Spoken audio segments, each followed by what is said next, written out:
அனைவருக்கும் நமஸ்காரம். பாபாவும் நானும் ஆக்சுவலாக இன்றைக்கி சடனாக இதை எடுத்து சொல்லிடணும். ஏன்னா இன்றைக்கி நடந்த விஷயம் அது 2 விஷயங்கள் நடந்தது. அது உங்கள்கிட்ட இமீடியட்டாக ஷேர் பண்ணணும் அப்படிங்கிறதுக்காக தான் இப்போ நான் உடனே வந்தேன். இன்னொன்று என்னென்னா பாருங்கள், போகிறேன் எல்லாம் ரெடி பண்ணி வச்சுட்டுருக்கேன். ஸோ அதுக்கு நடுவில் இதை நான் உங்கள்கிட்ட சொல்லணும் அப்படிங்கிறதுக்காக தான் வந்தேன். என்ன விஷயம் அப்படின்னா, நம்மளோட ஒரு டிவோட்டி, எனக்கு ரொம்ப பெரியவாவா, ரொம்ப என்னோட ஆன்ம குருன்னு கூட சொல்லுவேன். அவள் எனக்கு வந்து கால் பண்ணிவிட்டு நான் ஒரு விஷயம் சொல்லணும் உங்ககிட்ட அப்படின்னு சொன்னால், சொல்லுங்கள் சாயி அப்படின்னு சொன்னேன். ஸோ பெங்களூரில் ஒரு வீடு அவளுக்கு, அவள் வாடகைக்கு எடுத்திருந்தவா சன் ஏதோ ஒரு ஒர்க்குக்காக போனோன்னே அதை வெக்கேட் பண்ணோன்னே அங்கேருந்து எல்லா பார்சல்ஸ் பேக்கேஜ் பண்ணுவோம் இல்லையா, நம்மளோட திங்ஸ் எல்லாம் அதில் எடுத்து பண்ணும்போது பூஜா பொருட்களை எடுத்து பார்சல் பண்ணியிருக்கா. அது 11 பாக்ஸில் வந்து அதில் ஒரு பாக்ஸில் அந்த சுவாமியோடது வச்சுருக்கா ஆக்சுவலாக. அப்போது இங்கே வந்துட்டு அதை அன்பாக்ஸ் பண்ணணும் இல்லையா, அன்பாக்ஸ் பண்ணும்போது இன்றைக்கி வியாழக்கிழமையாக இருக்குது, இன்றைக்கி உங்களோட பாதம், அதில் பாபாவோட பாதம் இருந்ததான் ஆக்சுவலாக. அது கிடச்சதுன்னா இன்றைக்கி கொஞ்சம் பூஜா பண்ணலாமே அப்படிங்கிற ஒரு ஆசை அவளுக்கு. ரமாஜின்னு பேர். திடீர்னு அவளோட மனசில் அவளையும் அறியாமல், பாபுக்குட்டி உன்னோட பாதம் எங்கே இருக்குன்னு சொல்லு, நான் எடுத்து வச்சு பூஜை பண்ணுவேணுன்னு சொன்னாலாம்.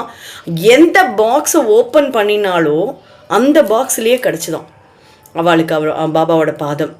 ரொம்ப சர்ப்ரைசிங்காக இருக்குன்னு சொல்லிட்டு கிடைச்ச உடனே எனக்கு கால் பண்ணினா. எப்போவுமே நான் பாபான்னு தான் சொல்லுவேன். அது என்னமோ என்னையும் அறியாமல் நான் பாபு குட்டின்னு சொன்னேன்.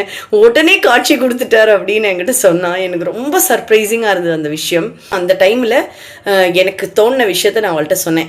சாயப்பான்னு சொல்லும்போது அவளுக்கு உண்டான ரிலேஷனை வச்சு கூப்பிடுவா இல்லையா.